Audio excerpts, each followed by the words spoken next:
And welcome back to the Pat and Play podcast. We got Balin and Linde this week. We are back with some Chelsea fans and some Man United fans. It's been a moment. We had the Premier League kickoff with some crazy games. I think last weekend was continuing into the Monday night as well, was like one of the best game weeks we've had. Some crazy results there. We're going to do the usual format. Stocks falling, stocks rising. I got a feeling I know where folks are going this week. Balin, actually, I don't know where you're going to go because the game with Bournemouth went up and down, you know? You can go in a couple of directions here. 100%, Yeah. But let's kick off with stocks rising. So I'm going to put you on the spot, man, and throw it to you first. Yeah. What are your headlines for the week? Which team or player is just gone up in your estimations?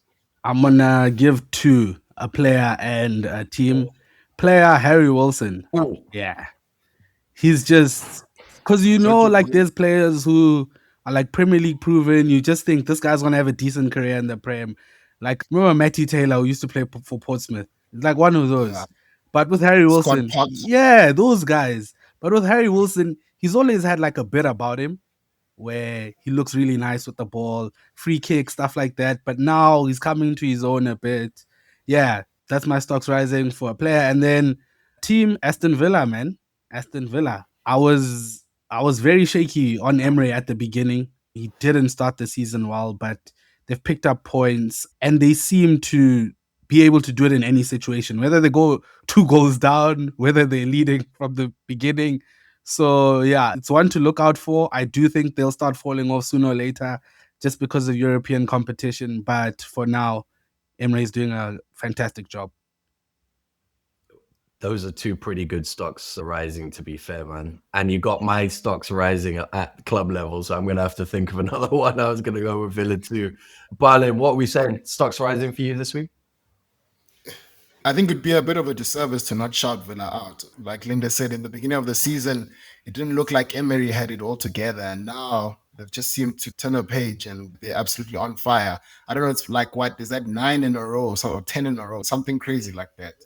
So shout out to Villa. But my stocks rising actually meant City 3-0 away win at Crystal Palace. I'm going to have to give them a shout out. And probably a player you've never heard of, Erling Haaland. That might come as a shocker to you. You know what, guys? I don't think we sit sometimes and really comprehend what this dude is doing. There really needs to be a conversation about Erling Haaland already going down as one of the greatest strikers to ever do it, because the rate that he is just converting goals, he's absolutely something else.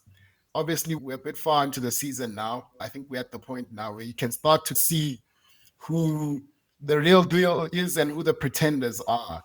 Once you see City starting to turn up the heat now, then you know. Yeah, I got to say, man, I think you're right about people underestimating Haaland maybe a little bit, or maybe not underestimating, but like underappreciating. I think there's like he doesn't have maybe the flair of some of the other players that have just preceded him and done similar numbers. Like I think Ronaldo and Messi, what they have next to the numbers is a sort of finesse to their play, which means that people fall in love with the player beyond the numbers. And I think Haaland, he's got this like ruthless effectiveness that people compare to like he's robotic, he's sort of surgical. That's it. And those are traits people fall in love with, right? Yeah. He doesn't have an and one mixtape, basically. Literally. Now they have and one mixtapes. That's it. Yeah, if you want to put it like that. 100%. But I like that stocks rising. To be honest, you guys haven't really left me with much because City was my backup plan. Oh, did you see the Turkey goal in midweek with his weaker foot? That guy's special, man. He's ridiculous, bro. That guy's special. That's a foot. Yeah, bro. Like you know when somebody has a special relationship with the ball.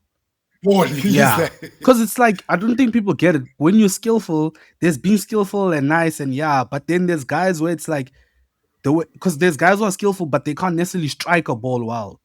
The way he strikes, it's like Payet. Payet had a relationship with the ball where it's like, bro, what do you know that everyone else doesn't know?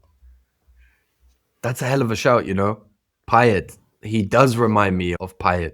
Yeah. 2-footed, that sort of low Exactly. center of gravity, but techers at whenever you Techers. want.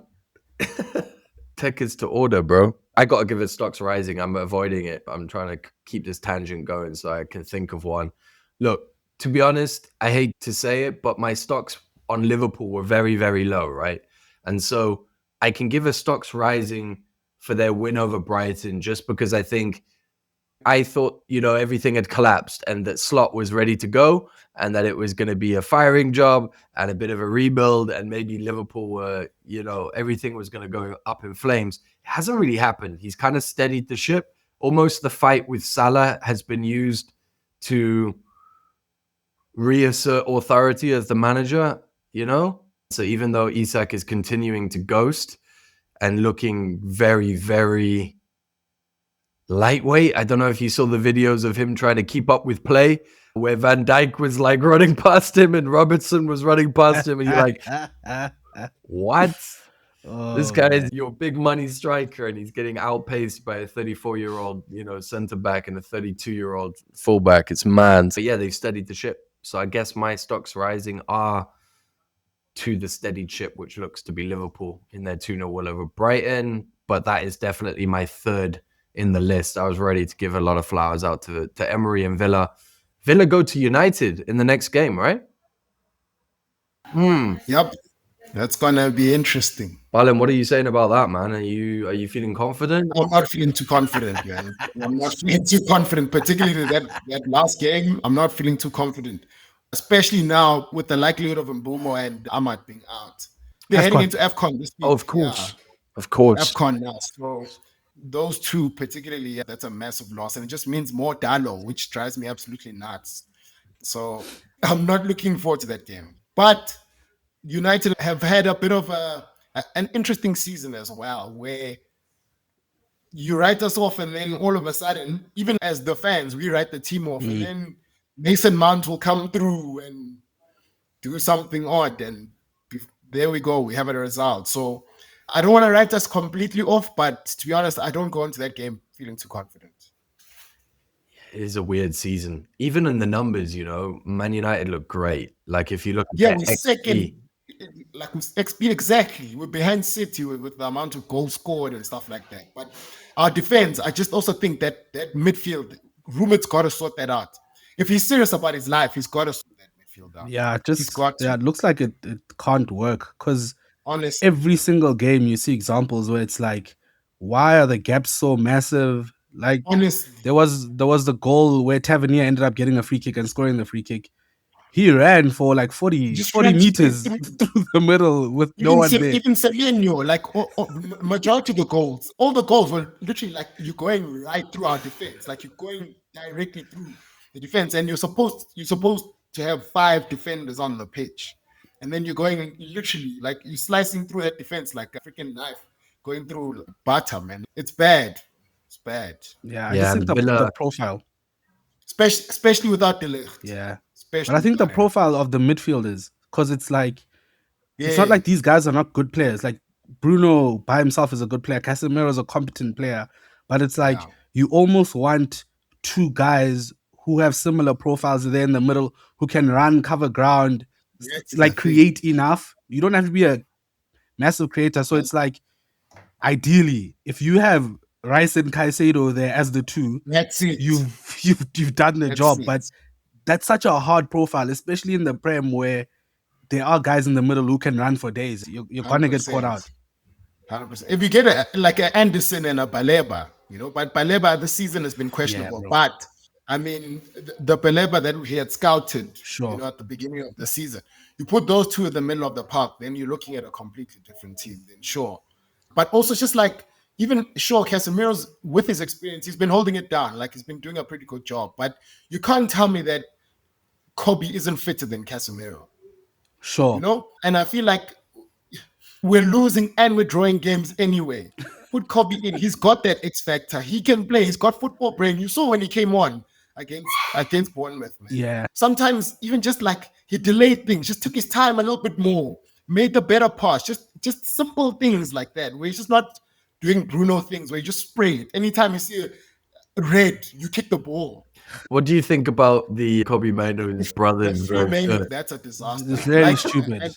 That's Very stupid. What was he thinking? Nah, you can't tell me that Kobe knew nothing about that at all. Right. That's the problem. This guy's your brother. Bro. Like, your brother's not just gonna rock up to Old Trafford and put on a free Kobe Maino shirt if there haven't been discussions about this already. So you know that he's obviously put this out there. This is probably something that's floating around in a Maino household there. And the brother decided, you know what, let me take matters into my own hands.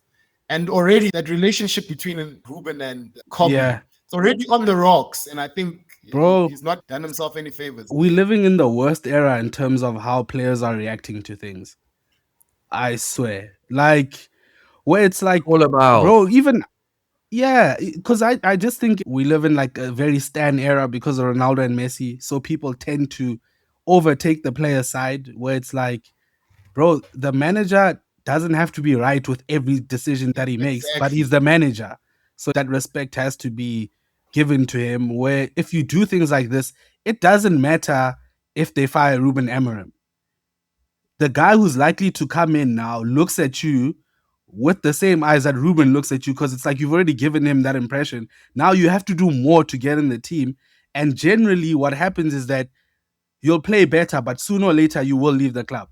So like Pogba, for instance, with Mourinho could have been wrong, but the way Pogba went about things and the sulking and yada yada, the next guy comes in, you do decent, and then you start going down the same dip you're going on, and then you're out the door as well. So it's like, it never works in the long term. Yeah, player power is a big, I mean, I'm very sort of pro old club, like football culture, where the club was bigger than the individual.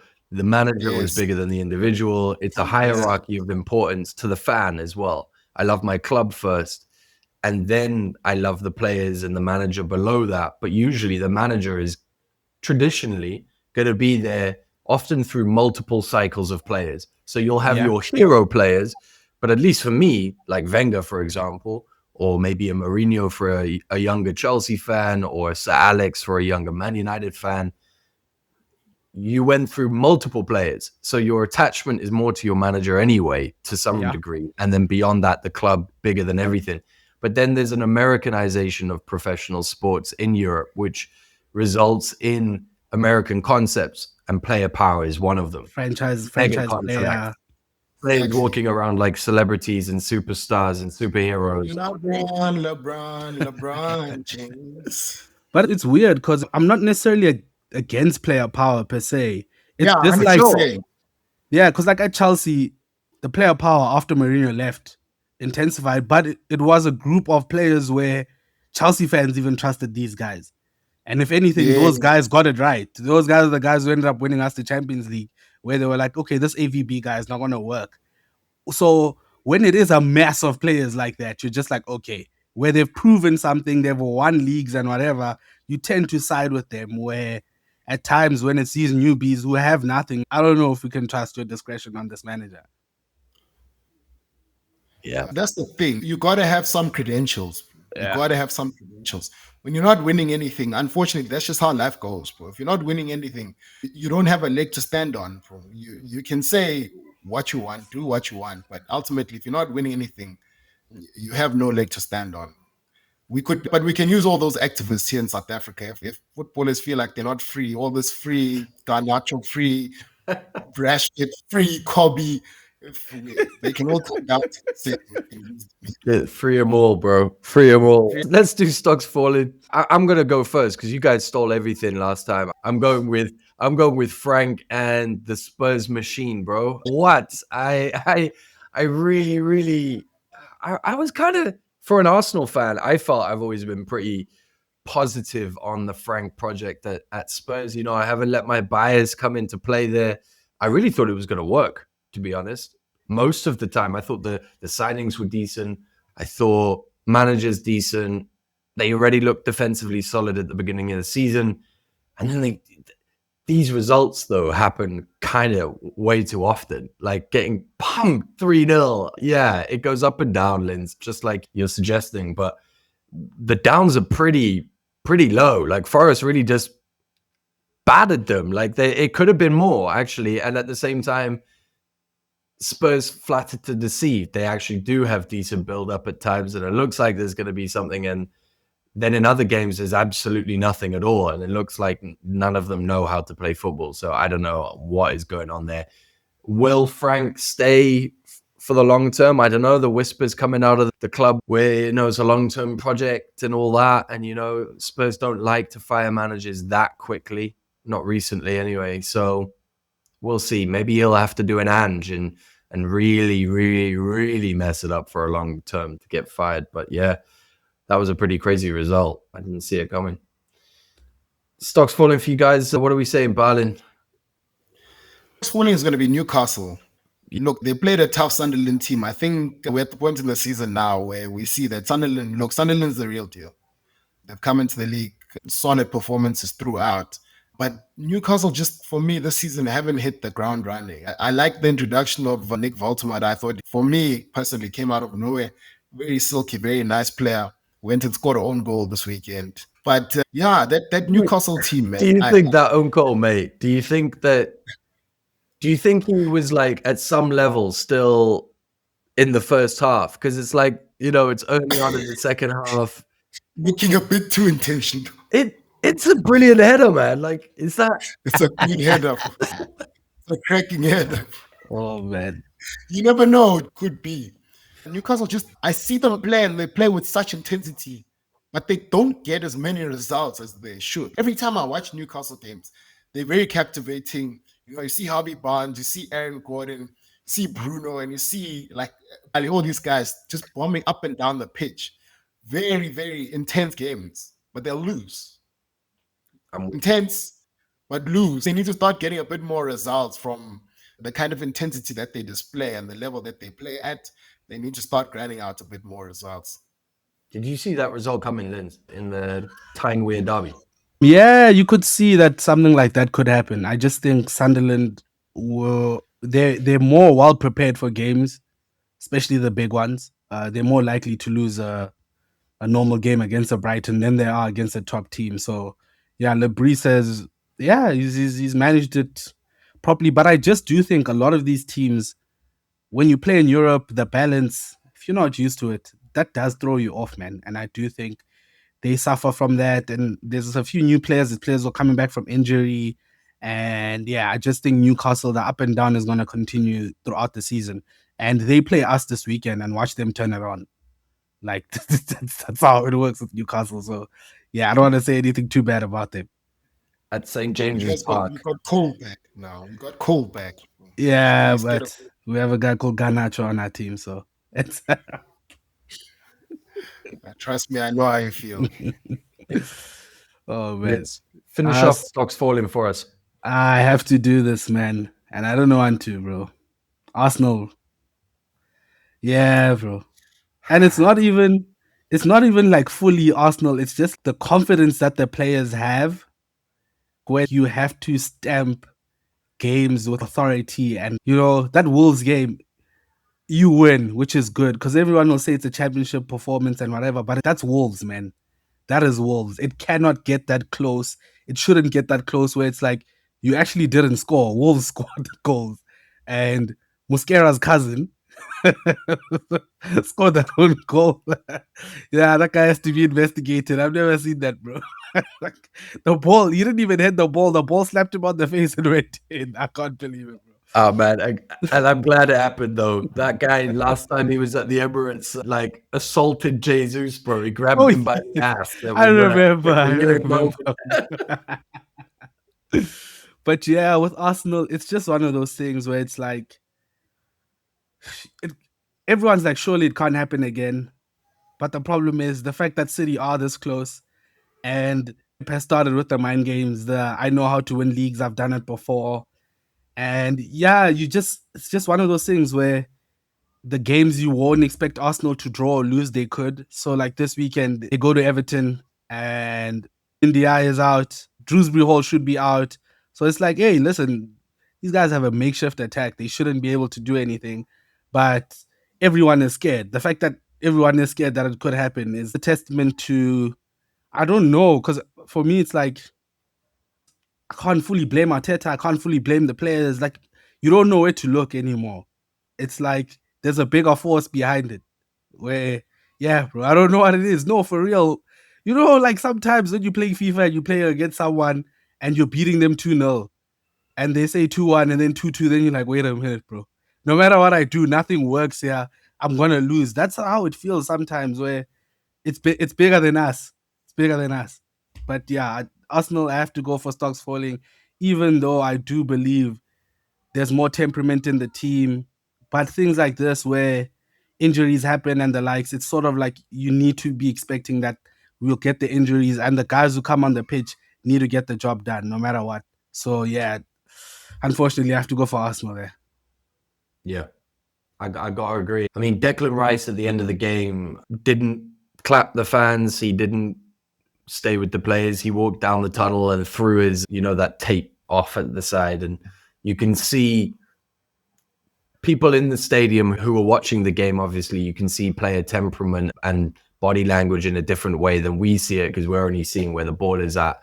And they were saying Rice was really, really having it with a lot of different Arsenal players around their positioning and what they were doing and the intensity and whatnot. And I think there are a few, Arteta kind of said it in his post-match press conference, where he said, look, because the games have been so fast, we haven't had enough training time, and I can see standards have slipped. And I have a week now, because obviously Arsenal haven't played in the midweek, to train in the areas that will remind the players of the standards that we hold in certain movements. Now, obviously he's being a bit vague, but the message is, I think, things have slipped, and we can blame injuries, and there are a lot of injuries, but Wolves, they're the worst team maybe in Premier League history. That's the streak that they're running at.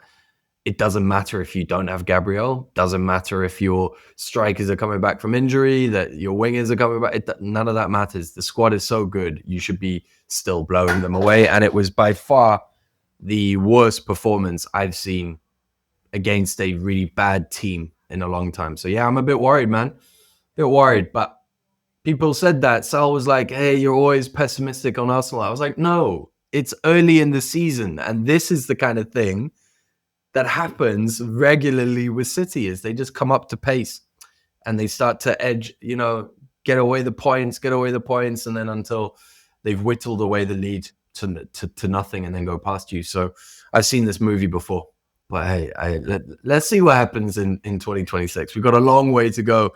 We were crowning Liverpool as champions at one point this season. Yeah, then they crowned Arsenal. Now we'll crown City, and who knows what will be going on in 2 months. Yeah, maybe it'll be free Phil Foden by, April, after he goes on a cold drought and he pulls out the Pep. Who knows? Guys, anything else that you want to cover from the games this week? We got Spurs Liverpool on the weekend, Newcastle Chelsea, Villa United. And there's some good games. Yeah. United, man. Yeah. I feel for them, though. I genuinely feel for them, because it's like, how much of it is the manager in terms of the attack getting better, or is it just like, listen, if you get Mboemu and Cunha, guys who've played in the Prem, you're bound to get the attack right. But the defending part is like, brother, like, what's the point?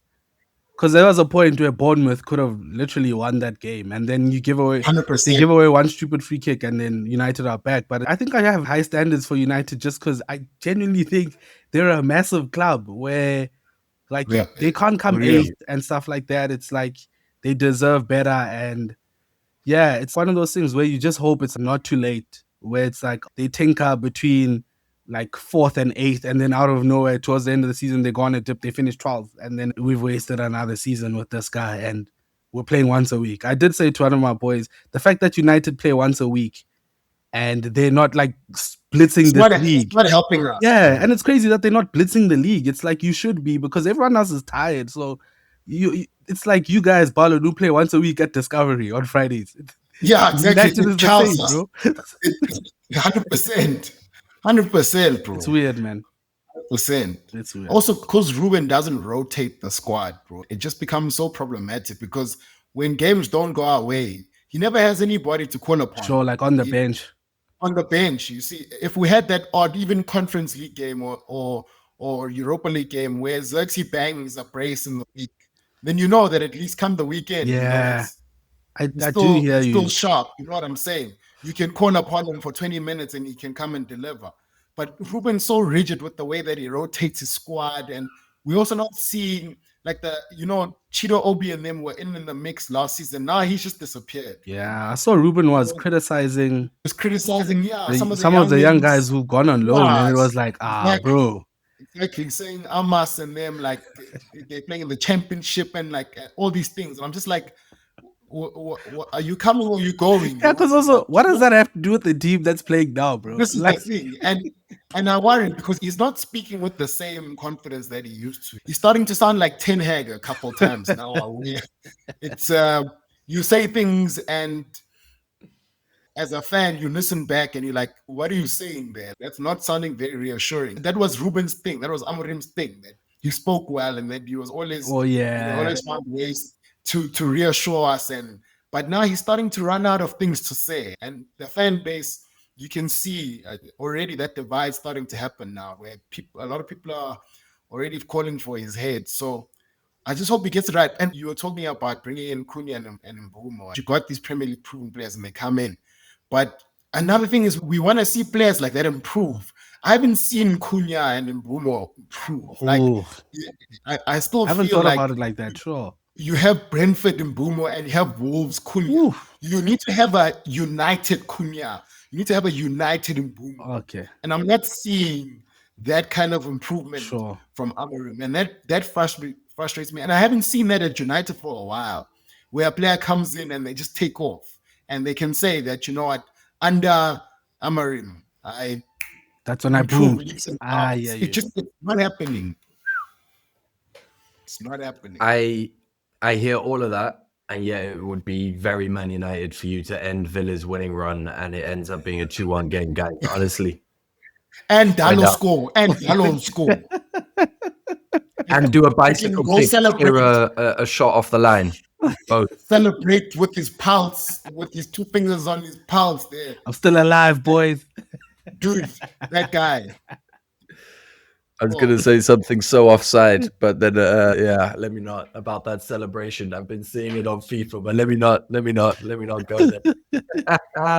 Newcastle, Chelsea. Give me one prediction there, Linz. Are you going to win it at St. James's? Bro. I think the manager's beefing with the board a bit right now. And it's crazy because the fans are on the manager's side. And now there's even rumors coming out that Man City are looking at him because Pep might leave at the end of the season. Yeah, it's looking weird right now. Great manager. Bro. He is it's crazy. But Newcastle, we need this win, bro. Caicedo back. Okay, 2-1. I say we win 2-1. Big moves. And you, Balin, give me a prediction for Villa United. Villa United, I'm gonna give us a bit of grace and say a draw. I'm gonna say a 1-1 draw. 1-1 draw. I'm gonna give it a 4-1 win to Villa. Let me not say that. I'm gonna hope for a 2-2. Let me give a prediction for Everton Arsenal. We're going away to Everton, and I think that new, what's it called, the Phil Dickinson something. Hill Dickinson. Hill Dickinson Arena. I think it's gonna be a 1-1 draw. Come on. 1-1. You guys will edge that. You have to win that. There's a corner. You'll get a corner. There's no attackers there, bro. We haven't scored a corner in like a month and a half or something since Gabby. Yeah, well, actually no, one timber goal. It was one timber goal, but in the Champions League. Let's get on Tyler Dibbling. Come on, man. They also have some injuries. Actually, you're saying. Barry, Barry's got one in like 14. He's gonna bang out. He just needed to break that duck, and then once he scored that one, the floodgates are gonna open. No way, man. I don't think Aston. And India is gone, right, for AFCON. Yeah, India gone for AFCON. Ghana Gay gone for AFCON. Drewsby Hall probably injured. Come on, bro. Did you know Ghana Gay is like one of the oldest people in the Premier League? Yeah, it's like 36, bro. Jeez. Blew my mind. And the guy, Yeah, like, bro. But he has been around. Yeah, because this is his second stint at Everton. Remember, he went to he left PSG, and he's been around, bro. I saw one podcast where they were speaking about him like he was like a youth prospect, like he's 21, and then some guys, the guy who knew was like, "Please Google how old this guy is." 21. Really? Nah, those guys shouldn't be on football podcasts. How old is Keane? Michael Keane. He's probably 30, 31. Is it? Yeah, What? he's been around, bro. Let me check. He's been around for a while. Michael. Yeah, so it was the battle of the old heads at Old Trafford that week when it was going in. Michael Keane is 32, bro. Okay, so they both are. And I think he's a former United youth. Yeah, he's a United. Yeah, he's a United, bro. Damn, yeah. United. Yeah, I saw some video going around claiming it was Michael Keane at the youth team for Man United, and he was destroying the player in the video was absolutely destroying it. And then it came out, some other guy posted a video like, no man, this is a guy I know this dude from it's another guy who played for like Cardiff City or something. But people will lead you astray online. On that note, we're 45 minutes in. Saying Kvaratskhelia from South Africa. Oh, I remember. I saw that one. Then my father need to call him up. It's like, well, not only has he played for Georgia like a bunch of times, he has no links here, bro. Zero. That's such a weird jump. Like, what? It was crazy. And one thing, South Africans will find a way to make things like that trend. He just sees it on his phone, his name is blowing up, and it's just South African saying he needs to be called up to the national. Crazy. Anyway, Balin, go get that bread. Linde, thank you for coming on as always, guys. Thank you for the chat today. Big games this weekend. I hope for some big results, and hopefully, fingers crossed, Arsenal maintain the lead at the top of the table. Guys, thanks again.